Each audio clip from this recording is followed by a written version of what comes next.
तो स्टूडेंट्स कैसे हैं आप लोग। चलिए शुरुआत करते हैं एक नई यात्रा की, नई जर्नी शुरू करते हैं बेटा पी ब्लॉक एलिमेंट्स में। जो 12th में आपका सिलेबस है, आपने देखिए पी ब्लॉक एलिमेंट में 13 और 14 पहले ही पढ़ रखा था। 12th में आपका सिलेबस है 15, 16, 17 एंड 18। ये आपके पी ब्लॉक के जो ग्रुप्स है, इन पर अब हमें वर्क करना है। और शुरुआत करते हैं हम 15 नंबर से। जैसे कि पी ब्लॉक एलिमेंट्स में जैसा कि आपको पता है कि पी ब्लॉक एलिमेंट्स में जो उसकी बात करें NS2 NP1 to 6 बिट्स का होता है। और यहां पर जब हम बात करेंगे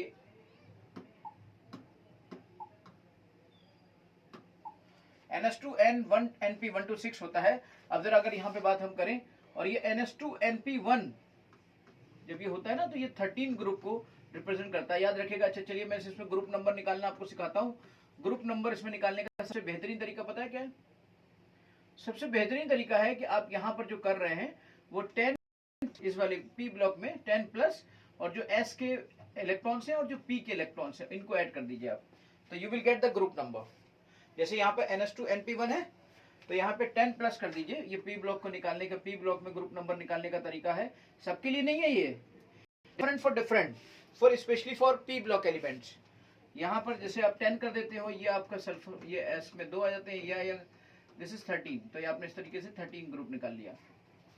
ठीक है बेटा। इसी तरीके से आप यहाँ पर जैसे मैं आपसे बात करूँ तो चलिए मैं discuss here something like that. जैसे मैं देखिए, ये आपका है NS2 NP1 to 6, ये सारे के सारा आपका पी ब्लॉक होता है। P block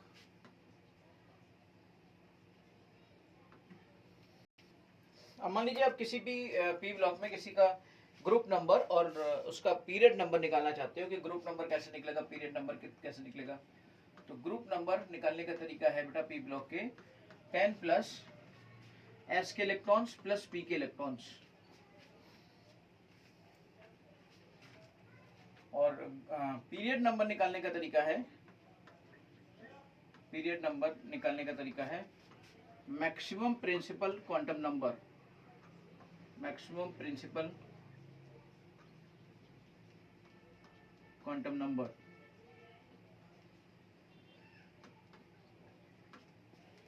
maximum principal quantum number, यहां से आप ग्रुप की बात करते हैं, ग्रुप नंबर आपका 10 प्लस एस प्लस पी हो जाएगा। यहाँ पे पीरियड नंबर आपका, मान लीजिए if I am talking about like suppose करिए कहीं पर कोई नंबर हीलियम या नियॉन आर्गन, नियॉन के बाद नियॉन कर लेते हैं, नियॉन से शुरुआत करते हैं। हीलियम में तो वो स्पेस आ ही नहीं पाएगा, तो नियॉन से शुरुआत करते हैं। नियॉन आपका आता है, और नियॉन में आने के बाद हीलियम के बाद आता है आपका 1s2 2s2, ठीक है 1s2, फिर उसके बाद आपका 2s2 से शुरुआत हो जाती है। तो यहाँ पर आपकी शुरुआत होगी 2s2 से लेकर आप चलेंगे कहाँ तक, 10 तक, यानी कि यहाँ पे शुरुआत होगी 3s से, 3s2 3p1। कितना हो गया बेटा ये 3s2 3p1, बताइए। चलिए आप इसकी बात कर लें, हीलियम की बात कर लें, और यहाँ पे बात कर लें आप 2s2 2p1 की बात कर लें, 2s2 2p1 की बात कर लें। तो देखिए ओवरऑल ये आपका 2 लिथियम बेरिलियम बोरान है, तो ये किसके लिए आ गया, ये आपका बोरॉन के लिए आ गया। अब आप देखिए ये आपका किसके लिए आया था, ये आपका 10 बोरॉन एल्युमिनियम के लिए आया था, ये है ना, नियॉन के लिए आया था।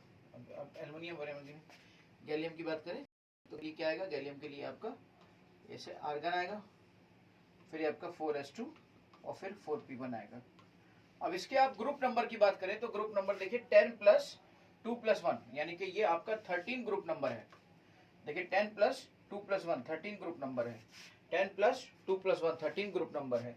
लेकिन इसका जो पीरियड है मैक्सिमम प्रिंसिपल क्वांटम नंबर कितनी आ रही है 2, यानी कि बोरॉन सेकंड पीरियड में है, बोरॉन आपका सेकंड पीरियड में है। और ये वाला जो है आपका ये वाला दिस इज सेकंड पीरियड, ये भी आपका सेकंड पीरियड में नहीं। ये देखिए मैक्सिमम प्रिंसिपल क्वांटम नंबर कितनी आ रही है, तो इसका हो गया आपका थर्ड ग्रुप, थर्ड पीरियड हो गया बेटा ये। और इसके बाद if I am talking about, हम इसकी बात करते हैं इसकी सो दिस इज बेसिकली आपका फोर्थ पीरियड, ये फोर्थ पीरियड का एलिमेंट है। अच्छा, पीरियड भी निकल आया और ग्रुप नंबर आपने देख लिया, ठीक है। अगर यहाँ पे NH2 से मान लीजिए यहाँ पर हीलियम 2 होता तो 2s2 2p होता, तो टोटल मिला के कितने मिलते, 6 कार्बन का हो जाता। देखिए यहाँ पे मैं बात करता अगर 14 ग्रुप की, मैं थोड़ा सा इंट्रोडक्शन दे रहा हूँ 14 ग्रुप के नंबर की, फिर हमारा जो इस समय स्टडी ऑफ कंसर्न है वो 15 ग्रुप है, लेकिन थोड़ा सा बैक से रिवीजन कर रहे हैं हम लोग। यहाँ पर अगर मैं बात करता, ये NH2 NP 1 to 6 होता है, और अगर आप 14 ग्रुप करेंगे तो 14 ग्रुप में ये नंबर होगा आपका, जो भी यहाँ पर आपका इनर्ट गैस हो, उसके बाद ये आपका आएगा 14 के लिए NH2 NP2 ये आएगा। If I am talking about the carbon, carbon होता है आपका, सिलिकॉन होता है आपका, है ना, जर्मेनियम होता है, टिन होता है, लेड होता है, ये सब के सब आपके इसमें है। कार्बन की मैं बात करता, कार्बन में आप देखिए, कार्बन में बेसिकली हीलियम, और ये आता है आपका 2s2 2p2। देखिए यहाँ से मैंने ग्रुप नंबर निकालने का तरीका आपको बताया था कि 10 + 2 + 2 यानी 14 नंबर, ग्रुप नंबर 14 आपका आ गया, ग्रुप नंबर आपका 14 आ गया बेटा। और यहाँ पर जो पीरियड नंबर है, पीरियड कितना है, मैक्सिमम प्रिंसिपल क्वांटम नंबर है 2, तो पीरियड आपका 2 हो गया। इसी तरीके से आपका ये नियॉन में आ जाइए, और ये आपका आ जाएगा 3s2 और ये आ जाएगा 3p2। इस तरीके से ये आपका पीरियड हो गया, और पीरियड आपका ग्रुप नंबर देखिए अब भी 14 ही रहेगा। फिर इसके बाद आप यहाँ आ जाइए, आर्गन में आ जाइए, और ये आपका आ जाएगा 4s2 4p2, और इस तरीके से पीरियड आपका 4 हो जाएगा, यानी फोर्थ पीरियड में, और ग्रुप नंबर 14 का एलिमेंट हो गया। फिर आप इसी तरीके से आप जीनन में आ जाइए, क्रिप्टन में आपका ये 5s2 5p2 आ जाएगा, और इसमें आपका 6s2 6p2 आ जाएगा। ये आपका फिफ्थ पीरियड का हो जाएगा, ये आपका 6 पीरियड का हो जाएगा। ये सब बातें हम लोग पीरियोडिक टेबल में अच्छे से सीख चुके थे, और उन्हीं सब का इस्तेमाल आपको बार बार देखने को मिलेगा, बार बार करने को मिलेगा, उन्हीं सब का इस्तेमाल आपको बार बार देखने को मिलेगा, बार बार करने को मिलेगा। इससे निश्चिंत हो जाइए, और आप में उन चीज़ों का आप जैसे जैसे रिवीजन करते जाएंगे आपके लिए बेहतरीन होता जाएगा, बेहतरीन होता जाएगा। So let's see that thing, हम इसको और आगे देखते हैं। अब हम आते हैं अपने 15 नंबर के ग्रुप पे। 15 नंबर के ग्रुप में जब हम बात करेंगे तो 15 नंबर के ग्रुप का जो जनरल कॉन्फ़िगरेशन होगा, यहाँ पर आपकी इनर्ट गैस होगी, और यहाँ पर होगा ये NH2 NP3। 15 नंबर के ग्रुप की हम पहले बात करने जा रहे हैं। यहाँ पर नाना, पाटेकर, ऐश्वर्या, सब बेकार, सब बेकार कर लीजिए आप। यहाँ पर याद करने का तरीका हो सकता है, आप यहाँ पे हीलियम ले लेते हो, हीलियम में आपका ये हो सकता है 2s2 और 2p3। जरा टोटल देखिए ग्रुप नंबर का तरीका, ग्रुप नंबर का तरीका अभी अभी मैं बताया था कि पी ब्लॉक के लिए 10 + 2 + 15 होता है। ये आपका 10 + 2 + 3 = 15 होता है। जैसे दिस इज बेसिकली 2 + 3 यानी कि आपका ये 10 + 5 यानी ग्रुप नंबर 15 हो गया, ठीक है। अब पीरियड यहाँ पे आप समझ ही रहे हो, मैक्सिमम प्रिंसिपल क्वांटम नंबर 2 है। फिर आपका यहाँ पे हीलियम, फिर आया नियॉन 3s2 3p3, फिर आया आपका आर्गन 4s2 4p3, फिर आया आपका क्रिप्टन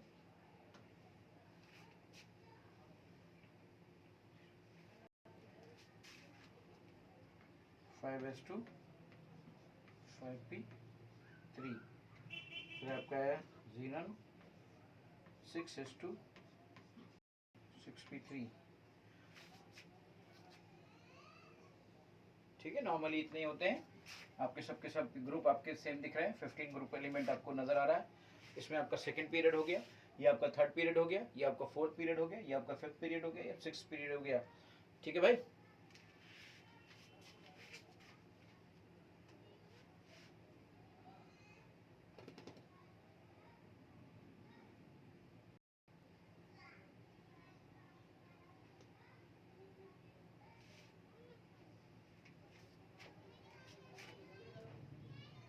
यहाँ पे बीच में चीज़ें और भी होती हैं, मैंने उनको छोड़ दिया है, इसमें मैंने थोड़ा सा छोड़ दिया है बीच में। जैसे आप जानते हो 7, 8, 15 हो गया, 15 फिर 18, 33 हो गया, 18 के बाद आप नहीं 18 फिर से आ जाएगा, तो 18 फिर से आ जाएगा, तो ये आपका 51 हो जाएगा, आपका 32 आ जाएगा, तो 83 आ जाएगा। इस तरीके से चीज़ें होती चली जाएंगी। अब यहाँ पे अगर आप देखें ना तो 18 2 20 10 30, यहाँ पे यही आ रहा है, इसका मतलब देखिए 23 आ रहा है, होना चाहिए था 33, इसका मतलब आप 3d10 इसमें और ऐड कर सकते थे ना। बिल्कुल इसी तरीके से यहाँ पे देखिए क्या कर सकते थे आप, ये आपका आर्गन है, आर्गन के बाद क्रिप्टन है, क्रिप्टन 36 हो गया, 36 और 5 41, 41 और 10 आ जाएगा, इसका मतलब 40-10 आपका और यहाँ पे आ सकता था, राइट। इसके बाद यहाँ देखिए 83 में अगर आप देखें तो you will get the right thing कि जैसे यहाँ पे 5d10 4f14 ये भी शामिल हो जाएगा। अगर आप 83 को कैलकुलेट करेंगे तो 83 इस तरीके से निकल के आएगा, लेकिन जो बेस टर्म है जिसमें मैक्सिमम प्रिंसिपल क्वांटम नंबर है वो यही है। मैक्सिमम प्रिंसिपल क्वांटम नंबर को जोड़ा जाएगा जिसकी मैक्सिमम प्रिंसिपल क्वांटम नंबर हो ग्रुप नंबर निकालने के लिए। तो हम अगर वो तरीका अपनाएंगे तो वो तरीका पर यही रहेगा। और यहाँ पर देखिए पीरियड में ये सेकंड पीरियड, ये थर्ड पीरियड, ये फोर्थ पीरियड, ये फिफ्थ पीरियड, ये सिक्स पीरियड, इस तरीके से आपका पूरा की पूरा इलेक्ट्रॉनिक कन्फिगरेशन यहाँ तरफ हो जाएगा बेटा।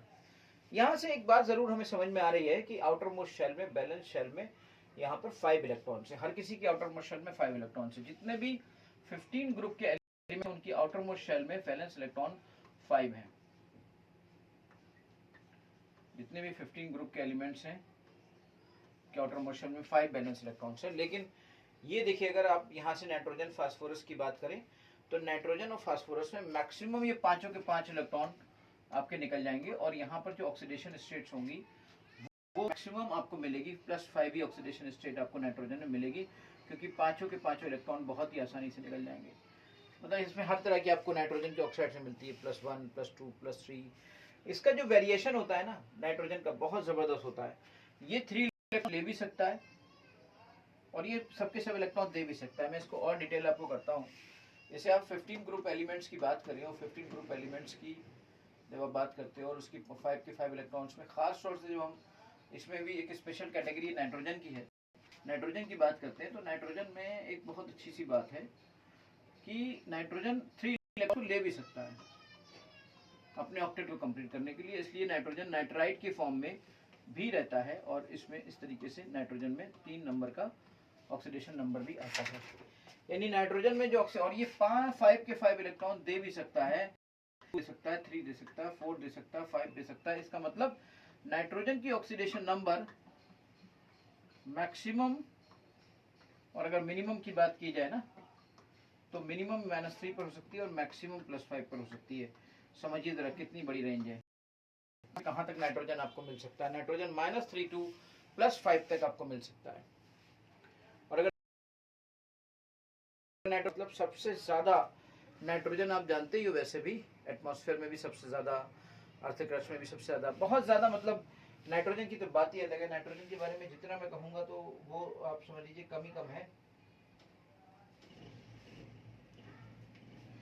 क्या कहूँ मैं इसके बारे में। नाइट्रोजन गैस के फॉर्म में अगर देखा जाए तो 8% of the earth atmosphere, earth atmosphere में क्या है, अर्थ एटमॉस्फेयर में क्या है, नाइट्रोजन ही नाइट्रोजन है भाई।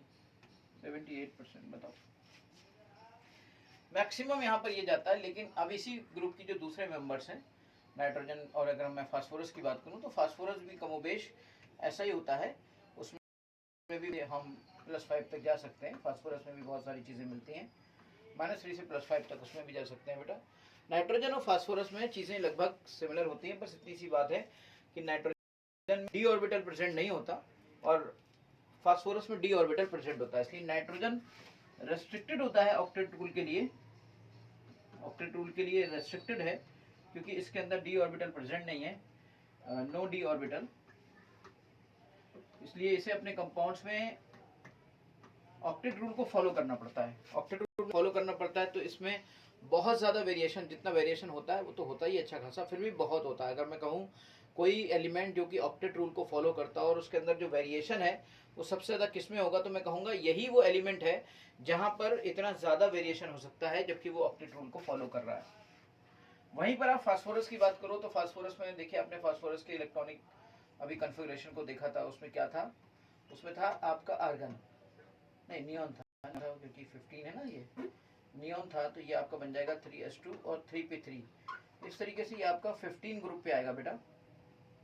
तो जब ये नियॉन का आपका 15 ग्रुप पे आएगा ना, तो इस वजह से क्या होगा कि जब ये 15 ग्रुप पे आएगा तो ऑब्वियसली यहाँ पर 3 यानी कि 3 नंबर की शेल आ गई है, 3 नंबर की शेल आ गई है, तो डी और जो डी ऑर्बिटल है वो वहां पर प्रेजेंट है, डी ऑर्बिटल प्रेजेंट है, इसका मतलब वैकेंट डी ऑर्बिटल प्रेजेंट है, भले ही वो पर वैकेंट डी ऑर्बिटल प्रेजेंट है, वैकेंट डी ऑर्बिटल प्रेजेंट है। ठीक है बेटा,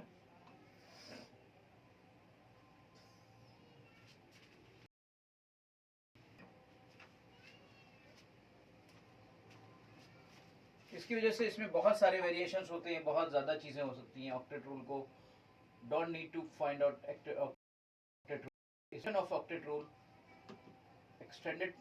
extended form of octet rule. 8 की जगह क्या हो सकता है, 10 हो सकता है, 12 हो सकता है, 14 हो सकता है, 16 हो सकता है, इवन 18 तक हो सकता है। अगर 18 हो जाएगा जिस समय पर, तो ये स्यूडो नोबल गैस कॉन्फ़िगरेशन कहलाएगा, स्यूडो नोबल गैस कॉन्फ़िगरेशन कहलाएगा। चलिए इस ग्रुप में आगे बढ़ते हैं और इस ग्रुप में आगे की चीजों को देखते हैं कि बेटा यहाँ पर जैसे आप नाइट्रोजन देख रहे हो, जैसे आप फास्फोरस देख रहे हो, यहाँ तक तो आपके जो ये +5 की चीजें हैं बहुत ही आसानी से रहती हैं, +5 +3 सभी रहता है यहाँ पे। तो मतलब मैंने क्या कहा, ये रेंज है पूरी की पूरी, ये आपका +5, ये आपके -3 +3, ये सब रेंज है इसकी। लेकिन अगर आप नीचे जाएं तो यहाँ पर nitrogen, phosphorus, arsenic, antimony, bismuth, अगर आप नीचे जाएंगे जैसे जैसे, तो यहाँ से शुरुआत होती है +5 और +3 भी यहाँ पर स्टेबल होना शुरू होता है, +3 भी यहाँ पर स्टेबल होना शुरू होता है, +5 यहाँ पर स्टेबल और +3 भी खूब अच्छा स्टेबल होता है, और अल्टीमेटली यहाँ पर +3 ज़्यादा स्टेबल हो जाता है और +5 कम स्टेबल हो जाता है। And this is inert pair effect, ये जो हो रहा है due to inert pair effect.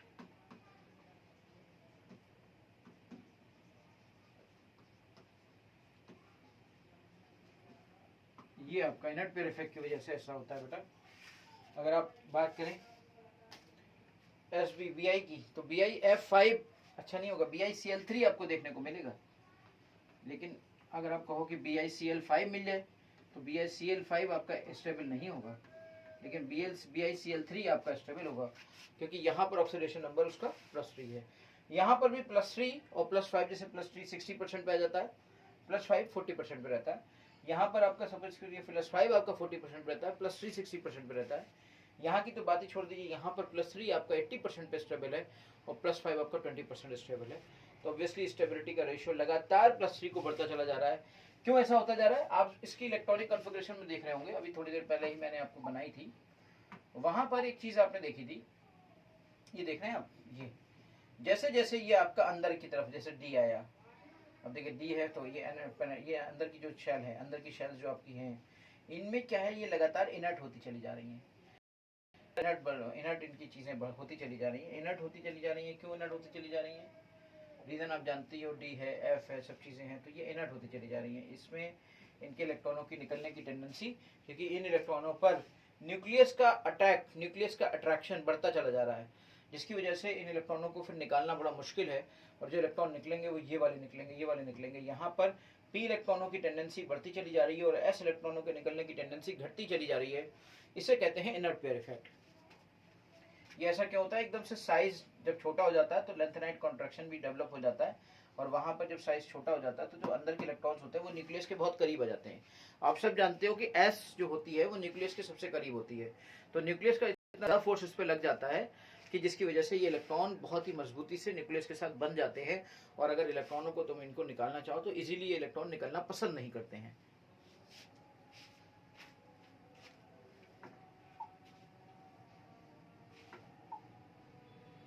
ठीक है, ये आपका extended form of octet rule की बात हमने की यहाँ पर। और इस तरीके से अब हम बात करते हैं इसकी बेसिक टर्म पे चलते हैं और वहीं पर देखते हैं कि क्या क्या चीज़ें और एनसीईआरटी में दी हैं जो हमने अभी डिस्कस की थी। उसके अलावा और कौन सी चीज़ें हमारे सामने आएंगी, लेट्स सी दैट थिंग।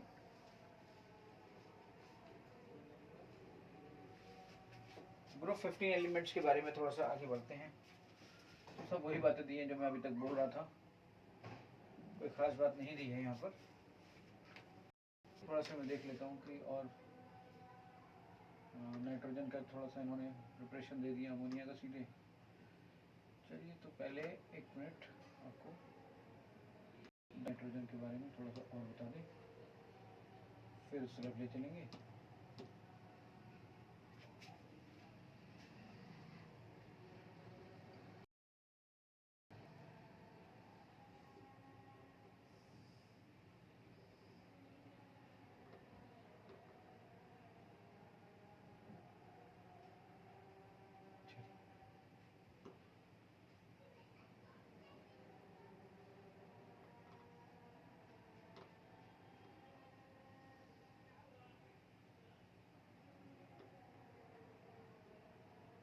ये सेट करने में थोड़ा सा लग जाता है टाइम। चलिए यहाँ से देखते हैं चीज़ों को।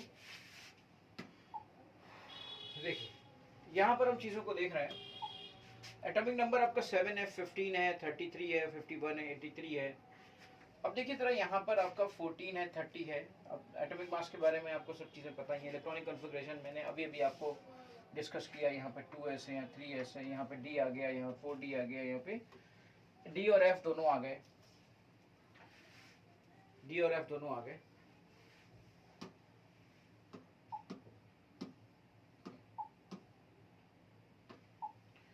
आयनाइजेशन एंथैल्पी के बारे में हम बात करें तो आयनाइजेशन एंथैल्पी इस ग्रुप की बहुत ज्यादा होती है। रीजन क्या है? Half filled orbitals.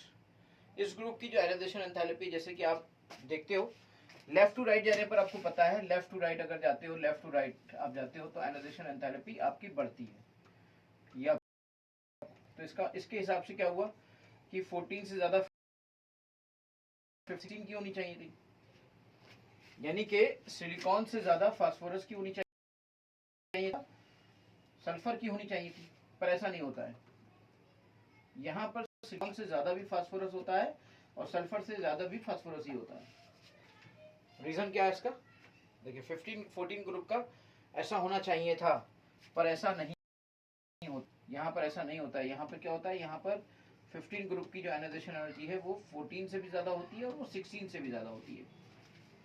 इसका एक सिंपल सा रीजन हमारे सामने निकल कर आया कि जो इसमें हाफ फिल्ड ऑर्बिटल, जैसे कि आपको पता है आयनाइजेशन एनर्जी के कॉन्सेप्ट में हमने समझा था कि अगर हाफ फिल्ड ऑर्बिटल्स या फुल फिल्ड ऑर्बिटल्स आ जाते हैं बेटा, तो वहां पर स्टेबिलिटी, एक्स्ट्रा स्टेबिलिटी आती है और इलेक्ट्रॉन इतने ज्यादा स्टेबल हो जाते हैं कि उनको निकालना बड़ा मुश्किल काम होता है, निकालना आसान काम नहीं होता है।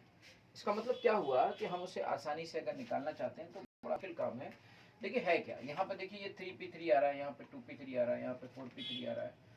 इसका मतलब क्या है? इसका मतलब ये है कि इसके ये जो p के ऑर्बिटल्स हैं इनमें सिंगल सिंगल इलेक्ट्रॉन 3 आ जा रहे हैं। यहाँ पे जो p के ऑर्बिटल्स हैं इनमें सिंगल सिंगल इलेक्ट्रॉन 3 आ जा रहे हैं।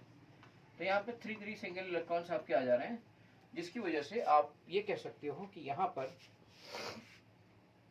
जिसकी वजह से आप ये कह सकते हो कि भाई अगर ये 3 इलेक्ट्रॉन्स आ रहे हैं तो हम ये कह सकते हैं कि स्टेबिलिटी यहाँ पर बहुत ज़्यादा हो जा रही है, एक्सचेंज एनर्जी बहुत ज़्यादा हो जाती है। आप जानते हो हाफ फिल्ड और फुल फिल्ड ऑर्बिटल की इतनी ज़्यादा स्टेबिलिटी की होती है क्योंकि इलेक्ट्रॉन की reshuffling, exchange energy same similar pattern के जो इलेक्ट्रॉन्स होते हैं उनमें एक्सचेंज एनर्जी इतनी ज़्यादा हो जाती है जिसकी वजह से स्टेबिलिटी बहुत बढ़ जाती है। जब स्टेबिलिटी बहुत बढ़ जाती है, और जैसा कि आप जानते हो कि सबसे पहले इलेक्ट्रॉन तो यहीं से निकालोगे आप, तो इसकी वजह से क्या हुआ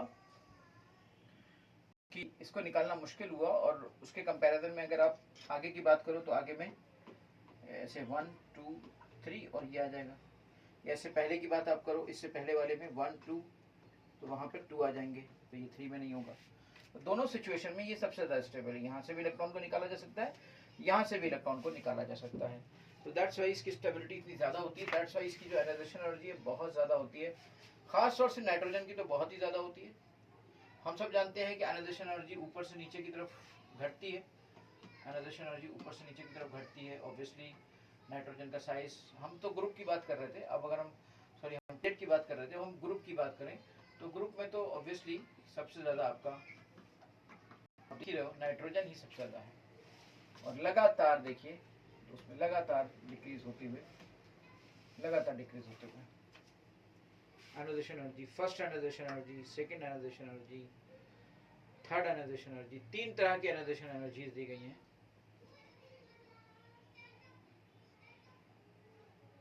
इलेक्ट्रॉन नेगेटिविटी की अगर मैं बात करूं तो नाइट्रोजन की इलेक्ट्रॉन नेगेटिविटी 3 है, और जो नाइट्रोजन की इलेक्ट्रॉन नेगेटिविटी है ना वो है 3 है और 3.1 है। आप समझ लीजिए किसकी, और फास्फोरस और हाइड्रोजन की इलेक्ट्रॉन नेगेटिविटी लगभग बराबर होती है 2.1। अब मैं आपको बताऊं नाइट्रोजन और फास्फोरस और हाइड्रोजन का बॉन्ड क्यों होता है, दैट्स वाई आपको मैं बताना चाहता हूं। यहाँ पर चीजों को इससे बहुत अच्छे से समझा जा सकता है। जैसे कि यहाँ पर इलेक्ट्रॉन नेगेटिविटी जो नाइट्रोजन की है ना, जो इलेक्ट्रॉन नेगेटिविटी नाइट्रोजन की है दैट इज बेसिकली 3। और क्यों ऐसा होता है कि हाइड्रोजन बॉन्डिंग में नाइट्रोजन पार्टिसिपेट करता है जबकि क्लोरीन पार्टिसिपेट नहीं करता, जबकि क्लोरीन की नेगेटिविटी इलेक्ट्रॉन नेगेटिविटी भी 3 होती है। क्लोरीन की इलेक्ट्रॉन नेगेटिविटी और नाइट्रोजन की इलेक्ट्रॉन नेगेटिविटी दोनों ही इक्वल होती हैं। फिर भी क्लोरीन आपका हाइड्रोजन बॉन्डिंग में पार्टिसिपेट नहीं करता, बट नाइट्रोजन आपका हाइड्रोजन बॉन्डिंग में पार्टिसिपेट करता है। रीजन है चार्ज डेंसिटी का होना। चार्ज डेंसिटी नाइट्रोजन में इतनी ज्यादा कैसे हो जाती है, आप सब जानते हो क्लोरीन का साइज बहुत बड़ा होता है, ये तो आप बहुत पहले से सब इस पॉइंट को जानते होंगे, और नाइट्रोजन का साइज बहुत छोटा होता है जिसकी वजह से नाइट्रोजन में चार्ज डेंसिटी बढ़ जाती है। हम सब जानते हैं चार्ज डेंसिटी सिग्मा होती है जो कि Q अपॉन एरिया 4πr² के बराबर होती है, और चार्ज डेंसिटी जब रेडियस यहाँ पे छोटी होगी तो चार्ज डेंसिटी बहुत बढ़ जाएगी। इलेक्ट्रॉन नेगेटिविटी के सेम होने के बावजूद भी क्योंकि नाइट्रोजन में चार्ज डेंसिटी बहुत ज्यादा है, इस वजह से नाइट्रोजन हाइड्रोजन बॉन्डिंग में पार्टिसिपेट करता है, लेकिन हेलोजन यानी कि क्लोरीन ब्रोमीन आयोडीन, क्लोरीन तो मतलब आयोडीन क्लोरीन ब्रोमीन आयोडीन की तो बहुत ही कम होती है, तो हम सिर्फ बात करते हैं क्लोरीन जो कि इलेक्ट्रोनेगेटिविटी में बराबर है। ठीक है, इसके बाद हमारी बात आती है कि ऐसा क्यों होता है, वैसा क्यों होता है। फिर यहाँ पे हमने फास्फोरस की बात की। फास्फोरस में इलेक्ट्रोनेगेटिविटी आपको बताऊं, फास्फोरस की इलेक्ट्रोनेगेटिविटी और हाइड्रोजन की इलेक्ट्रोनेगेटिविटी लगभग इक्वल है। हाइड्रोजन की इलेक्ट्रोनेगेटिविटी आपकी 2 के करीब होती है, 2.0 मान लीजिए, और फास्फोरस की इलेक्ट्रोनेगेटिविटी या 2.05 या 2.1 इस तरीके से मान लीजिए आप। अगर कि इलेक्ट्रोनेगेटिविटी ऑफ फास्फोरस और electronegativity of hydrogen, Y hydrogen जब भी कभी फास्फोरस से हाइड्रोजन जुड़ा होता है, जैसे हाइड्रोजन सल्फर से जुड़ा होता है तो H+ के फॉर्म में निकल जाता है। हाइड्रोजन जब आप सल्फर से जुड़ा होता है तब भी थोड़ा मुश्किल होता है, लेकिन फिर भी निकल जाता है। लेकिन मान लीजिए अगर मैं इसकी बात करता, आप सब जानते हो इलेक्ट्रोनेगेटिविटी ऊपर से नीचे जाने पे डिक्रीज करती चली जाती है। यू आर गोइंग, ये आप देखिए लगातार नीचे की तरफ डिक्रीज कर रही है। इलेक्ट्रोनेगेटिविटी लगातार कॉन्टिन्यूसली डिक्रीज कर रही है बेटा, तो उसका रीजन भी मुझे देने की जरूरत नहीं है, मैं आप सब जानते हो इजीली। खैर, इसके बाद मैं बात करता हूँ कि फास्फोरस से हाइड्रोजन अगर जुड़ा होता है तो वो इलेक्ट्रोनेगेटिव यानी पोलर एच क्यों नहीं होता, वो एसिडिक एच क्यों नहीं होता, ये बहुत बार सवाल उठता है और बहुत काम का है हमारी इनऑर्गेनिक पढ़ने का मतलब क्या है, केमिस्ट्री की पूरे सेंस को समझना। ये नहीं है सिर्फ कुछ रिएक्शंस को याद कर लेना या कुछ इन चीज़ों को कोरिलेट कर रहा है हर चीज़ को, कि कहाँ पर कौन सी चीज़ होती है। जैसे मुझे याद आ रहा है जब मैं H3PO3 की बात करता हूँ, if I am talking about H3PO3, और यहाँ पे स्पेस नहीं मेरे पास, चलिए स्पेस में बना लेता हूँ, स्पेस हम बना लेते हैं। जैसे मान लीजिए मैं कहता हूँ कि इलेक्ट्रोनेगेटिविटी ऑफ आपकी फास्फोरस और इलेक्ट्रोनेगेटिविटी ऑफ हाइड्रोजन इक्वल होने की वजह से बेटा जो हाइड्रोजन जब इसके साथ जुड़ा होता है ना तो वो एसिडिक या पोलर एच नहीं बन पाता। यही एक रीजन होता है जिसकी वजह से अगर आप जब H3PO3 बनाते हो और वहां पर आप ऐसे लिखते हो और एक H यहाँ से लिखते हो तो H3PO3 आप स्ट्रक्चर ऐसे बनाते हो, आगे आपको ऐसे बहुत सारे स्ट्रक्चर देखने को मिलेंगे। तो यहाँ पर मैं कहता हूँ कि इसका जो बेसिसिटी है, इस एसिड की जो बेसिसिटी है वो मैं बोलता हूँ हाइड्रोजन के 3 होने के बावजूद भी 2 है। इसका रीजन क्या है? इसका रीजन ये है कि जो हाइड्रोजन ऑक्सीजन से जुड़ा है तो ऑब्वियसली ऑक्सीजन की इलेक्ट्रोनेगेटिविटी बहुत अच्छी है ना, तो इस वजह से आपका ये दोनों H निकल जाएंगे, लेकिन इन दोनों में ये H पोलर H नहीं है, नॉट पोलर H, ये पोलर H नहीं है, ये बेटा इस फॉर्म में नहीं निकल पाता। रीजन, क्योंकि पोलर कोई चीज कब बन पाती है, जब उसकी इलेक्ट्रोनेगेटिविटी का डिफरेंस अच्छा खासा हो, एटलीस्ट इलेक्ट्रोनेगेटिविटी का डिफरेंस 1 के ऊपर तो हो ही हो, तब जाके वो चीज पोलर होगी। तो यहाँ पर ये पोलैरिटी नहीं डेवलप हो पाती। कार्बन में भी ऐसा ही होता है, कार्बन के साथ भी हाइड्रोजन पोलर नहीं हो पाता, नॉट पोलर,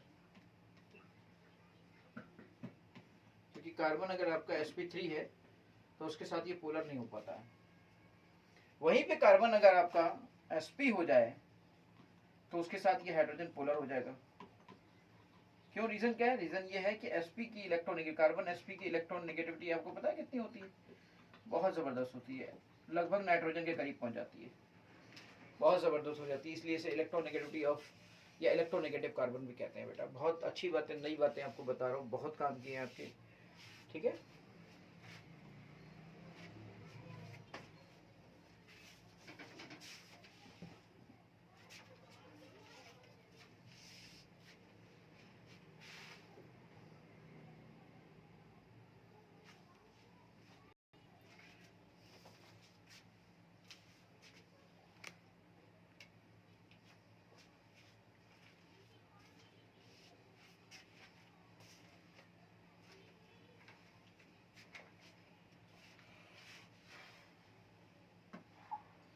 फिर से आते हैं हम लोग इसी पर।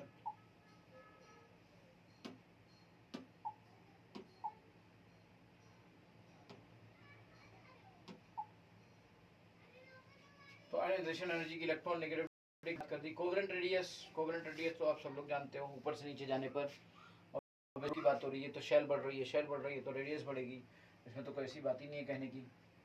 आयनिक रेडियस की बात हम करें तो आयनिक रेडियस की बात करें तो आयनिक रेडियस में ऑब्वियसली ये निगेटिव बनाता है, ये भी निगेटिव बनाता है ना। नॉन मेटल होते हैं, नॉन मेटल होते हैं। तो जब निगेटिव कोई चीज बनाएगी तो आप ये बताइए मुझे कि जब ये नॉन मेटल यानी कि नेगेटिव नेगेटिव बनाएगा तो नेगेटिव बनने की सिचुएशन में क्या होगा, नेगेटिव बनने पर तो रेडियस बढ़ेगी ना। नाइट्रोजन नेगेटिव बनाएगा, नाइट्रोजन पॉजिटिव बनाएगा, वो देख लिया जाएगा। बॉन्डिंग या फिर कैटायन सी की अगर हम बात करें यहाँ पर, ठीक। मेल्टिंग पॉइंट की बात करें, मेल्टिंग पॉइंट देखिए, लगातार मेल्टिंग पॉइंट, आर्सेनिक का मेल्टिंग पॉइंट बड़ा जबरदस्त है ना।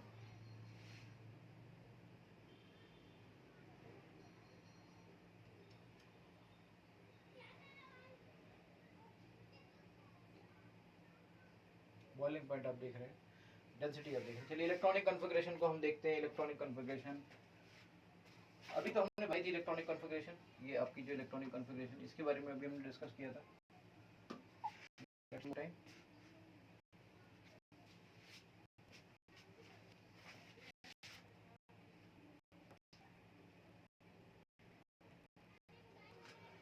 Atomic radii, ionic radii, ionization energy, सब कुछ यहाँ पर हम डिस्कस कर चुके हैं। मुझे लगता है इन सब की ज़रूरत अब नहीं है हमें, एटॉमिक रेडियाई और सब एल्यूमिनियम से बिस्मथ। चलिए फिर भी एक जो मेजर पॉइंट है, अब जो डिफरेंसेस हैं, जो स्पेशल पॉइंट है, उनका हम जरूर डिस्कशन कर लेते हैं। देखिए covalent and ionic radii, radii increase in size down the group, ये तो सिंपल सी बात है। नाइट्रोजन से फास्फोरस तक, नाइट्रोजन से फास्फोरस आप जा रहे हो तो इंक्रीमेंट हो ही रहा है, नाइट्रोजन से फास्फोरस आप बहुत ज़बरदस्त इंक्रीमेंट हो रहा है। लेकिन arsenic to bismuth small increase in the covalent radius is observed. आपने देखा ही सब चीज़ों को अभी। This is due to the presence of completely filled d and f orbitals. Completely filled d and f orbital देखा आपने, arsenic to bismuth, arsenic antimony bismuth, तो वहाँ पे आर्सेनिक में 3d10 आ जा रहा है, एंटीमनी में 4d10 आ जा रहा है, और बिस्मथ में 4f14, 4d10, 5d10, ये सब आ रहा है ना। तो ये सब चीज़ें आ रही हैं बेटा। तो ऑब्वियसली जब इतना ज़्यादा होगा तो जो न्यूक्लियस होगा, न्यूक्लियस का पावर बढ़ जाएगा, इफेक्टिव न्यूक्लियर चार्ज बढ़ जाएगा, और इफेक्टिव न्यूक्लियर चार्ज उसको, यहीं से एक तरीके से मैं ऐसे कह सकता हूँ कि एक तरह का लेंथनाइट कॉन्ट्रैक्शन भी यहाँ पे डेवलप हो जाता है, जिसकी वजह से क्या होता है कि वो जो एस इलेक्ट्रॉन्स होते हैं वो भी बिल्कुल एस न्यूक्लियस के बहुत करीब होते हैं, चिपकते चले जाते हैं, और फिर उनको निकालना बड़ा मुश्किल काम होता है। समझ गए? फील करेंगे आप लोग तो जो पीरियोडिक टेबल आपने पढ़ी थी वही हर जगह काम आएगी। आयनाइजेशन एंथैल्पी के बारे में हमने देखा और ये सब बातें तो हम डिस्कस कर ही चुके कि जो पॉइंट या जो चीज़ें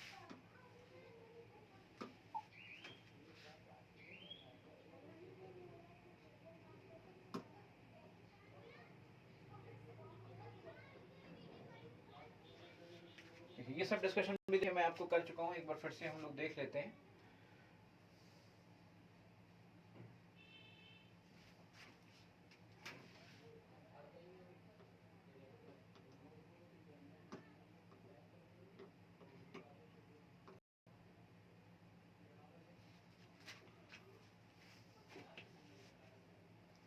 केमिकल प्रॉपर्टीज को लेट्स सी। केमिकल प्रॉपर्टीज किस बात पे डिपेंड करेंगे बेटा? केमिकल प्रॉपर्टीज इस बात पे डिपेंड करेंगी कि जो बैलेंस है, केमिकल प्रॉपर्टीज के लिए जिम्मेदार कौन होता है? For chemical properties, chemical properties के लिए रिस्पॉन्सिबल है वैलेंस शेल के इलेक्ट्रॉन्स। अब वैलेंस शेल के इलेक्ट्रॉन में आप देखेंगे तो मैंने देखा कि कॉमन ऑक्सीडेशन कौन कौन सी -3 +3 एंड +5 बताया था आपको। नाइट्रोजन -3 से +5 तक, फास्फोरस -3 से +5 तक रह सकता है ना। और आप देखते हैं कि बिस्मथ, लेकिन जैसे जैसे अगर आप नीचे की तरफ चले जाए ना तो होता क्या है कि नीचे की तरफ nitrogen, phosphorus, arsenic, antimony, bismuth, होता क्या है नीचे की तरफ मेटेलिक कैरेक्टर भी तो बढ़ रहा है, तो मेटेलिक कैरेक्टर आपका बढ़ता चला जा रहा है। अब अगर कहीं पर कोई मेटेलिक कैरेक्टर बढ़ता जा रहा है तो नेगेटिव के बनने के चांसेस तो कम हो गए। तो हार्डली बिस्मथ तक जाते जाते आपका नेगेटिव कुछ मिले, ये बड़ा मुश्किल काम है। एंटीमनी पे भी मुश्किल से ही नेगेटिव मिलता है। नेगेटिव नॉर्मली नाइट्रोजन और फास्फोरस में मिलता है आपको। जैसे कि आप यहाँ पे देख रहे हो कि दिख भी रही है, last member of the group bismuth hardly form any -3 oxidation state. The stability +5 oxidation state decreases down the group. और स्टेबिलिटी जो +5 ऑक्सीडेशन स्टेट की स्टेबिलिटी है वो भी नीचे जाने पर डिक्रीज करती चली जाती है। अभी भी थोड़ी देर पहले मैं बता रहा था कि +5 ऊपर की तरफ ज्यादा स्टेबल होता है, ऊपर की तरफ ज्यादा स्टेबल होता है, लेकिन जैसे जैसे आप नीचे आते जाते हो कम स्टेबल होता चला जाता है, और +3 ज्यादा स्टेबल होता चला जाता है नीचे की तरफ। इसका रीजन मैंने आपको बताया था, जो s इलेक्ट्रॉन्स हैं वो न्यूक्लियस के सबसे करीब हैं, साइज छोटा होने की वजह से नीचे जाने पर साइज बहुत छोटा हुआ। क्यों हुआ छोटा? एक तरह से लेंथेनाइट कॉन्ट्रैक्शन, जैसे आप मान लो वो उस टाइप की फीलिंग आई, और फीलिंग आने के बाद न्यूक्लियस के वो बहुत करीब आ गया। इफेक्टिव बहुत ज्यादा चीजों को न्यूक्लियस संभाल नहीं पा रहा था, वो मतलब जो लाइक जिसकी वजह से बहुत संकुचित हो गया, लेंथेनाइट कॉन्ट्रैक्शन हो गया, साइज करीब आ गया, +4 2 इलेक्ट्रॉन निकालना मुश्किल हो गया, और सिर्फ +3 पर स्टेबल रहे हम लोग। देखिए यहाँ पर stability +5 oxidation state decreases and +3 की ऑक्सीडेशन स्टेट की स्टेबिलिटी बढ़ जाती है। एक एक लाइन में आपको समझाता जा रहा हूँ, उसके बारे में पूरी एक्सप्लेनेशन आपको दूंगा, उसके रीजंस, उसकी चीजें, उससे रिलेटेड बातें और उसमें बेस्ट क्वेश्चंस। हमने जबकि देखा, आपने देखा ना कि भाई ये रीजन तो मैंने आपको पूरा क्लियर कर दिया कि क्यों ऐसा होता है कि +3 ऊपर स्टेबल होता है और नीचे जाने पर कम स्टेबल हो जाता है। क्यों ऐसा होता है कि +3 ऊपर कम स्टेबल होता है और नीचे जाने पर +3 बढ़ जाता है, ऊपर 5 ज्यादा स्टेबल होता है। आपने देखा था कि नाइट्रोजन के ऑक्साइड में मैंने कहा था नाइट्रोजन में तो बहुत ज्यादा वेरिएशन होता है, वो -3 से +5 तक रहता है, +1 में भी नाइट्रोजन रहता है, +2 में भी नाइट्रोजन रहता है, +4 में भी नाइट्रोजन रहता है। बहुत सारे नाइट्रोजन के ऑक्साइड्स हैं, जैसे मैं आप बात कर सकता हूँ, नाइट्रोजन है, आप एक काम करिए N2N2O इसकी बात करिए, फिर आप N2O2 की बात करिए, फिर आप N2O3 की बात करिए, फिर आप N2O4 की बात करिए, फिर आप N2O5 की बात करिए। देखिए इसमें नाइट्रोजन आपका +1 पर है, इसमें नाइट्रोजन आपका +2 पर है, इसमें नाइट्रोजन आपका +3 पर है, इसमें नाइट्रोजन आपका +4 पर है, इसमें नाइट्रोजन आपका +5 पर है। इस तरीके से ये आपका नाइट्रोजन लगातार ऑक्सीडेशन स्टेट्स में चीज़ों को अवेलेबल कराता जा रहा है, बढ़ाता जा रहा है। फिर हम यहाँ से आगे बढ़ते हैं।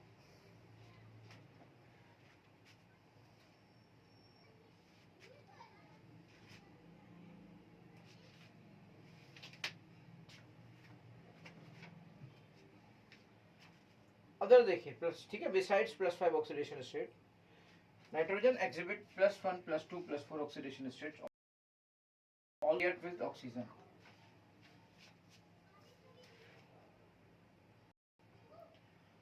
वहीं पे जरा समझिए इस बात को, बहुत अच्छी बात है, इसमें क्वेश्चन बहुत बार आ सकता है कि नाइट्रोजन आपका नाइट्रोजन जब यही चीज जो +5 पे रह सकती है नाइट्रोजन, लेकिन हर किसी के साथ नहीं रह सकती, ऑक्सीजन के साथ रह सकती है। हर किसी के साथ क्यों नहीं रख सकती? देखिए सर, नाइट्रोजन आपका जब हेलोजन के साथ रिएक्ट करता है ना तो +5 ऑक्सीडेशन स्टेट नहीं। इसका मतलब क्या हुआ? अच्छा ये बताइए, कभी आपने ये सुना है कि NCl5, कहीं पे सुना है NCl5? हाँ, आपने PCl5 तो बहुत बार सुना है, समझ गए? क्यों नहीं सुना NCl5? क्यों नहीं सुना भाई? NCl5 क्यों नहीं सुना? रीजन क्या है इसका? आपने PCl5 NCl3 सुना होगा, लेकिन NCl5 नहीं सुना। रीजन? PCl5 बहुत ज्यादा सुना है।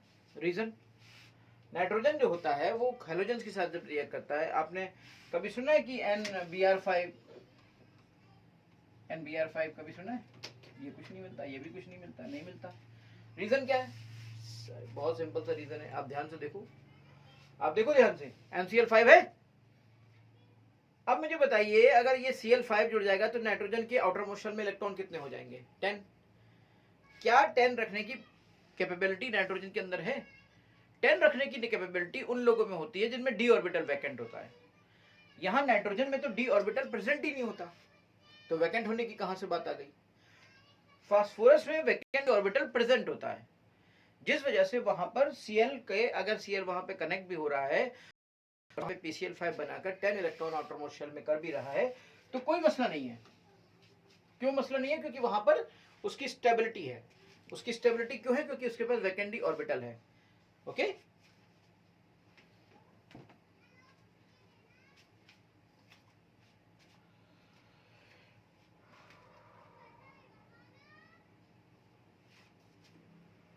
ये पॉइंट क्या लिखे थे, लेकिन उन पॉइंट्स को मैंने आपको बहुत ही अच्छे से क्लियर कर दिया कि हाँ भाई ऐसा ऐसा होता है और ऐसा क्यों होता है।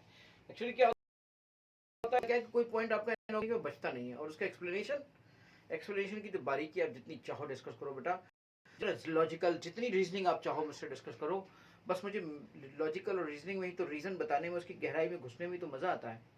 याद नहीं करा सकता मैं, देखिए आपको, आप सोचे मुझे आपको कुछ किस्से कहानियां सुनाकर आपको याद करा दूं, तो मेरे पास ये तरीका नहीं है, मेरे पास समझाने का तरीका है। मुझे तो खुद भी नहीं याद रहता है, तो मैं जब खुद नहीं याद रख सकता तो आपको अगर मुझे इतनी टेक्निक आ रही याद करने के तो मैं खुद याद कर लेता। तो मैं बेहतर तरीका समझता हूँ रीजनिंग को समझना, क्योंकि क्वेश्चन रीजनिंग से हल होता है, याद करने से हल नहीं होता है ना। To accommodate electrons from other element to form bonds. Phosphorus आपका oxidation state some oxo acids में दिखाता है। ऑक्सो एसिड्स तो आपने बहुत सारे फास्फोरस के देखेंगे, खैर ये तो कोई मसला नहीं है, आगे चल के आप धीरे धीरे देखते जाएंगे। कोई खास पॉइंट होगा तो मैं आपको बताऊंगा इसके आगे, अदरवाइज हम लोग। अब यहाँ पे दिख रहा है कि nitrogen disproportionate in acidic solution. क्या मतलब होता है इसका? जैसे आपने ये वर्ड देखा, अब आपने ये वर्ड देखा, क्या नाइट्रोजन जो है all oxidation state from +1 to +4 tend to disproportionate in acidic solution.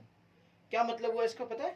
What do mean by the +1 से +4 के जितने भी नाइट्रोजन के ऑक्सीडेशन रेट्स वाले कंपाउंड हैं, उनमें एसिडिक सॉल्यूशन में डिस्प्रोपोर्शनेशन की उम्मीद जाती है। What do mean by the disproportionation? Disproportionation means auto reduction, auto redox, you can say auto redox. ये एक ऑटो रिडॉक्स रिएक्शन है, ये एक ऑटो रिडॉक्स है। ऑटो रिडॉक्स का मतलब क्या होता है कि एक ही एलिमेंट उसी का ऑक्सीडेशन हो और उसी का रिडक्शन हो।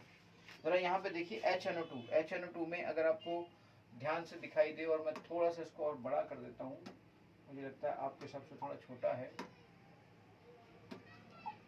तो उम्मीद करता हूँ थोड़ा सा बड़ा आएगा।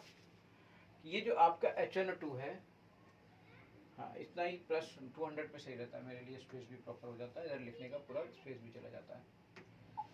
अब यहाँ पर देखिए ये आपका HNO2 है, ये HNO3 में गया, H2O में गया, HNO। अब ध्यान से देखिए, थोड़ा सा बड़ा मैं करता हूँ यहाँ से।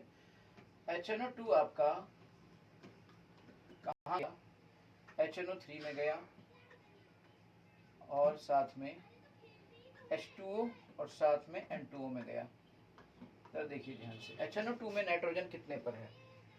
HNO2 में नाइट्रोजन +3 पर है। ध्यान से देखिए, ऑक्सीडेशन निकालिए, ऑक्सीडेट 2 2 4 और +1, तो ये आपका +3 पर आ गई। +5 पर आता है, और ये आपका N2O में नाइट्रोजन +1 पर है बेटा। इसका मतलब क्या हो रहा है? इसका मतलब ये हो रहा है कि +3 की ऑक्सीडेशन स्टेट +5 में भी जा रही है और वही +5 +3 आपका +1 में भी जा रहा है। +3 से अगर वो +5 में जा रहा है तो उसी का ऑक्सीडेशन हो रहा है, +3 से अगर वो +1 में जा रहा है तो उसी का रिडक्शन हो रहा है, यानी उसी का ऑक्सीडेशन और उसी का रिडक्शन। ऑक्सीडेशन है, उसी का रिडक्शन है। इन दैट सिचुएशन आप अगर यहाँ पे देखो तो आपको देखने को मिलेगा कि इस तरह की रिएक्शन को हम लोग कहते हैं ऑटोरेडॉक्स या disproportionation reaction. This is called autoredox और डिस्प्रोपोर्शनेशन रिएक्शन बेटा। Let us think about it. इसके बारे में हम थोड़ा सा और समझते हैं।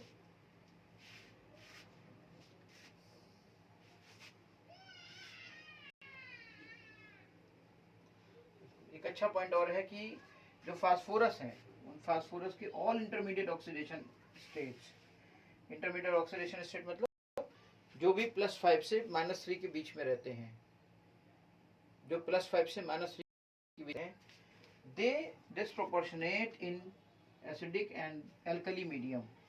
However, +3 oxidation state in arsenic, antimony and bismuth become increasingly with respect to disproportionation. लेकिन यहाँ पर किसकी वजह से देखिए, डिस्प्रोपोर्शनेशन ना होने के बजाय नीचे के 3 में, यानी कि नाइट्रोजन और फास्फोरस में डिस्प्रोपोर्शनेशन फेवर करता है, लेकिन आर्सेनिक, एंटीमनी और बिस्मथ में इनर्ट पेयर +3 स्टेबल करता है। यानी +3 आपका अगर किसी भी मीडियम में आप ले जाओगे तो वो इस तरीके से डिस्प्रोपोर्शनेट रिएक्शंस नहीं दिखाएगा, जबकि नाइट्रोजन के इंटरमीडिएट ऑक्सीडेशन स्टेट्स या फास्फोरस के इंटरमीडिएट ऑक्सीडेशन स्टेट्स, खास तौर से फास्फोरस के, जिसमें कि आप कह सकते हो कि +1 और +4 वाले और भी कुछ इंटरमीडिएट हो सकते हैं, क्योंकि मैक्सिमम +5 होता है और मिनिमम -3 होता है। ऑक्सीडेशन स्टेट डिस्प्रोपोर्शनेशन रिएक्शन यानी कि ऑटो रिडॉक्स दिखाते हैं, बाकी के लोग ऑटो रिडॉक्स नहीं शो करते हैं, बाकी के ऑटो रिडॉक्स शो नहीं करते हैं।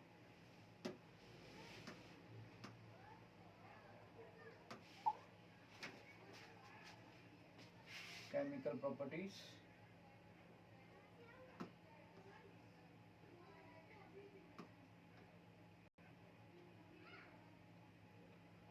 हमारी तो बात है, पहले हम डाइनाइट्रोजन पर बात कर लें।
देखिए नाइट्रोजन और डिस्कस कर चुके, चलिए कुछ एनोमलस प्रॉपर्टीज नाइट्रोजन की देख लेते हैं।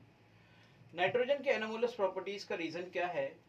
देखिए nitrogen differ from the rest of the members. याद रखिएगा, जितने भी हर ग्रुप को आप स्टडी करोगे तो जो पहला मेंबर होगा, फर्स्ट मेंबर होगा, वो बाकी के में बहुत डिफरेंट होता है, उसके अंदर बड़ी स्पेशल प्रॉपर्टीज होती है। इवन यूं कह लीजिए कि उस मेंबर के, उस ग्रुप के बाकी मेंबर से उसकी प्रॉपर्टीज बहुत कम मैच करती हैं। तो ऐसे यहाँ पर नाइट्रोजन की प्रॉपर्टीज बाकी लोगों से बड़ी कम मैच करेंगी, थोड़ी बहुत नाइट्रोजन फास्फोरस से मैच करती हैं, बाकी नीचे वालों से तो बड़ी मैच नहीं करती हैं। रीजन क्या है इसका? रीजन ये है कि बाकी सब में डी ऑर्बिटल प्रेजेंट है, फास्फोरस से लेके शुरुआत हो जाती है डी ऑर्बिटल की, लेकिन नाइट्रोजन में डी ऑर्बिटल प्रेजेंट नहीं है। तो बाकी सब में P pi D pi bonding हो सकती है। जैसे फास्फोरस की आप बात करें तो अगर वो किसी फास्फोरस मान लीजिए ऑक्सीजन से कनेक्ट करता है तो यहाँ पर इसका पी और इसका डी कनेक्ट हो जाएगा और इस तरीके से पी पाई डी पाई हो जाएगी बॉन्डिंग। लेकिन नाइट्रोजन में तो सिर्फ पी पाई बॉन्डिंग ही पॉसिबल है, पी पाई बॉन्डिंग ही पॉसिबल है। नाइट्रोजन में P pi D pi bonding possible नहीं है।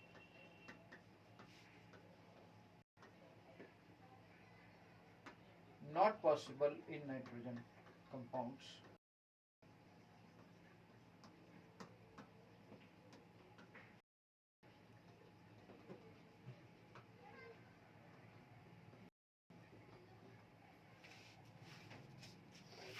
इनमें वो पॉसिबल, जब इनमें वो पॉसिबल ही नहीं है ऐसे कह सकते हो कि उसको हम क्या करेंगे। देखो जरा, होता क्या है कि इसमें स्पेशल एबिलिटी है, यूनिक एबिलिटी है नाइट्रोजन की पी पाई बॉन्डिंग की, पी पाई मल्टीपल बॉन्ड्स की अदर एलिमेंट्स की, having small and high electronic. Heavier elements जितने भी बाकी के एलिमेंट्स हैं, अब देखिए बाकी के सबके क्या बनाएंगे, वो बनाएंगे पी पाई डी पाई। ये नाइट्रोजन क्या बनाएगा, नाइट्रोजन बनाएगा पी पाई। याद रखिएगा पी पाई जो होता है वो रिपल्सिव ज्यादा होता है लेकिन फिर भी स्ट्रेंथ बहुत होती है। इसके बनाते they do not form p pi overlapping. बाकी की जो हैवियर एलिमेंट्स हैं they do not form p pi bonding, p pi bonding नहीं बनाते। And are so large and diffuse, इतने लार्ज होते हैं कि वो अच्छे से इफेक्टिव ओवरलैपिंग भी नहीं कर सकते। जितनी ज्यादा इफेक्टिव ओवरलैपिंग होती है उतना स्ट्रॉन्ग बॉन्ड बनता है, तो आप सब जानते हो। याद रखिएगा ये पूरा की पूरा पीरियोडिक टेबल और केमिकल बॉन्डिंग, रिडॉक्स, इन सब का कॉम्बिनेशन। पीरियोडिक टेबल आपकी स्ट्रॉन्ग हो, केमिकल बॉन्डिंग आपकी स्ट्रॉन्ग हो, रिडॉक्स आपका स्ट्रॉन्ग हो, तो आप इनऑर्गेनिक को बड़े अच्छे से क्लियर कर लेते हो, बड़े अच्छे से समझ लेते हो, है ना। अच्छा, कहीं कहीं पे फिजिकल भी बहुत स्ट्रॉन्ग होनी चाहिए खासतौर से इनऑर्गेनिक को समझने के लिए। जैसे क्वालिटेटिव एनालिसिस में फिजिकल का बड़ा रोल आएगा, KSP का और KIP का। इसके अलावा आपको बताऊं, अभी अभी आपने देखा था कुछ दिन पहले मैंने आपको स्टडी कराया था मेटलर्जी का चैप्टर। तो मेटलर्जी के चैप्टर में आपने देखा था फिजिकल कितना खतरनाक तरीके से आया था। यानी इनऑर्गेनिक में chemical bonding, periodic table, redox और फिजिकल के कुछ थर्मोकेमिस्ट्री जैसी चीज़ें, जैसे इक्विलिब्रियम कांस्टेंट है, इक्विलिब्रियम कहीं भी इन्वॉल्व हो जाता है। जैसे आपकी थर्मोडायनेमिक्स है ना, वो कहीं भी इन्वॉल्व हो जाती है। तो ये सब चीज़ें ऐसी होती हैं जो आपके हमेशा काम आती हैं। देखिए यहाँ पर एक एक बात को मैं इसीलिए इन चीज़ों को अंडरलाइन कराता जा रहा हूँ कि जिससे कोई भी पॉइंट मिस ना हो और एक्सप्लेनेशन में कहीं कोई कमी ना आ जाए।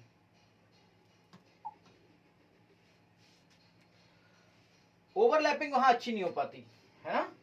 अब जबकि देखिए नाइट्रोजन ट्रिपल बॉन्ड के साथ, भयंकर ट्रिपल बॉन्ड, बताइए कितना जबरदस्त, 1s एंड 2p और between two atom, triple bond के साथ एटम बनाता है बेटा नाइट्रोजन। बताइए यानी नाइट्रोजन में कितनी जबरदस्त एबिलिटी है। नाइट्रोजन आपका ट्रिपल बॉन्ड बनाता है, ये ट्रिपल बॉन्ड बनाता है।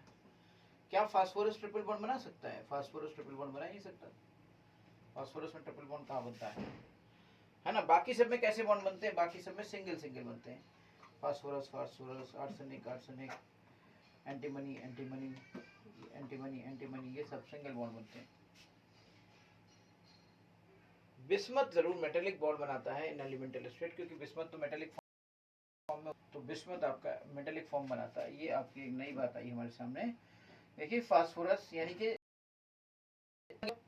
बाकी के फास्फोरस, आर्सेनिक और एंटीमनी सिंगल सिंगल बॉन्ड बनाते हैं और बिस्मथ आपका मेटेलिक बॉन्ड बनाता है।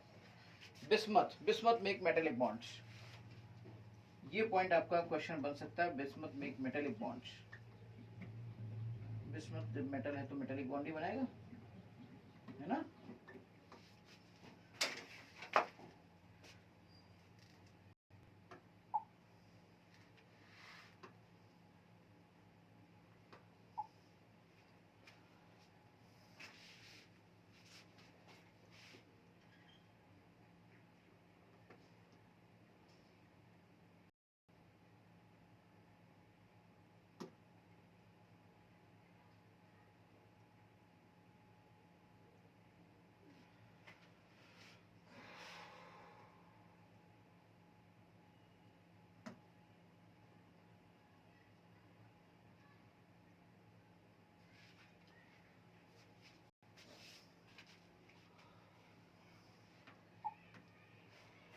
नाइट्रोजन नाइट्रोजन नाइट्रोजन आपका सिंगल बॉन्ड नहीं बना सकता, नाइट्रोजन का सिंगल बॉन्ड अच्छा नहीं होता है, नाइट्रोजन का सिंगल बॉन्ड अच्छा नहीं होता। देखिए nitrogen nitrogen single bond is weaker then PP single bond, because of obviously छोटा साइज है, इलेक्ट्रॉन डेंसिटी रिपेल करेगी कि नहीं करेगी। नाइट्रोजन में सिंगल बॉन्ड की बात करेंगे तो नाइट्रोजन का सिंगल बॉन्ड स्टेबल नहीं है, नाइट्रोजन के सिंगल बॉन्ड की जो बॉन्ड एनर्जी है वो कुछ नहीं, उसकी बॉन्ड एनर्जी फास्फोरस की बॉन्ड एनर्जी बहुत ज्यादा होगी। तो यानी नाइट्रोजन में सिंगल बॉन्ड स्टेबल नहीं है, ये अनस्टेबल है, और फास्फोरस में ट्रिपल बॉन्ड स्टेबल नहीं है, क्योंकि उतनी अच्छी ओवरलैपिंग नहीं हो पाती तो ट्रिपल बॉन्ड बन ही नहीं पाएगा। क्यों ऐसा होता है? नाइट्रोजन का साइज छोटा होता है, इस वजह से उसमें high inter repulsion of the non bonding electrons होता है बेटा, ठीक है ना। इसके बाद अभी हम इसी चीज को कंटिन्यू करते हैं, इसी चीज को पढ़ाएंगे। Owing to the small bond length, as a result the catenation tendency is weaker in nitrogen, इसीलिए नाइट्रोजन में वीक कैटिनेशन प्रॉपर्टी, क्योंकि ट्रिपल बॉन्ड सब जगह थोड़ी बना सकते हो आप। कैटिनेशन प्रॉपर्टी क्या होती है? कैटिनेशन टेंडेंसी होती है ज्यादा से ज्यादा कंपाउंड साथ बना लेना, सीरीज ऑफ ग्रुप्स बना लेना, लगातार जुड़ते चले जाना। फास्फोरस देखिए लगातार आपके बहुत सारे एलिमेंट्स, बहुत सारे लंबी लंबी चौड़े शीट बना लेता है, शीट लाइक स्ट्रक्चर भी चीजें डेवलप हो जाती हैं, बहुत सारे स्ट्रक्चर बहुत सारे एसिड से कंबाइन कर लेता है, बहुत डाइमर ट्राइमर तमाम चीजें बना लेता है, क्योंकि इसके अंदर कैटिनेशन प्रॉपर्टी बहुत अच्छी होती है। दूसरी प्रॉपर्टी जो है नाइट्रोजन की केमिस्ट्री को जो प्रभावित करती है, that is basically absence of D orbital in its valence shell. Beside restricting its covalency to 4 nitrogen can not form D pi P pi यानी P pi D pi bond as elements, जैसे कि phosphorus के elements बना लेते हैं, nitrogen P pi D pi bond नहीं बना पाता है। अभी अभी मैंने इस बात को क्लियर किया था कि नाइट्रोजन आपका P pi D pi bond नहीं बनाता। यहाँ पे P pi D pi bond है, ये आपका ये इसके अंदर ये पी है, ये जो पाई बॉन्ड है, ये पाई बॉन्ड कैसे बना है? इसका डी ऑर्बिटल यूज हुआ है और इसका पी ऑर्बिटल यूज हुआ है, तो इस तरीके से बनने वाले पाई बॉन्ड को P pi D pi bond कहते हैं। समझ गए? Phosphorus and arsenic also form D pi D pi bond. Phosphorus और आर्सेनिक आपके डी पाई बॉन्ड भी बना सकते हैं, फास्फोरस और आर्सेनिक आपके डी पाई बॉन्ड भी बना सकते हैं with transition metals. D pi bond क्या हुआ भाई? When there compounds like act as ligands. समझिए इस बात को। आप सवाल उठता है कि यहाँ क्या डी पाई बॉन्ड भी बन सकता है? बन सकता है। कैसे बन सकता है? Let's see. देखो ये है आपका कंपाउंड फास्फोरस का, ट्राई इथाइल फिनाइल, ठीक है, ये आपका triphenyl arsenic as a ligand. अगर ये लीगेंड की तरह काम करे, जैसे मैं इसको, ये आपने क्लियर कर लिया होगा तो मैं लीगेंड्स आपको बता देता हूँ कि लीगेंड्स का मतलब क्या है। यहाँ पर क्या मतलब है लीगेंड्स का, चलिए इस बात को मैं समझा देता हूँ। देखिए डी पाई, आप देखिए लीगेंड से, जैसे कोई मेटल है आपका, मान लीजिए आपने निकल ले लिया, अब निकल में ऑब्वियसली निकल का चारों तरफ लीगेंड्स की जरूरत है, तो उसने क्या किया, आपको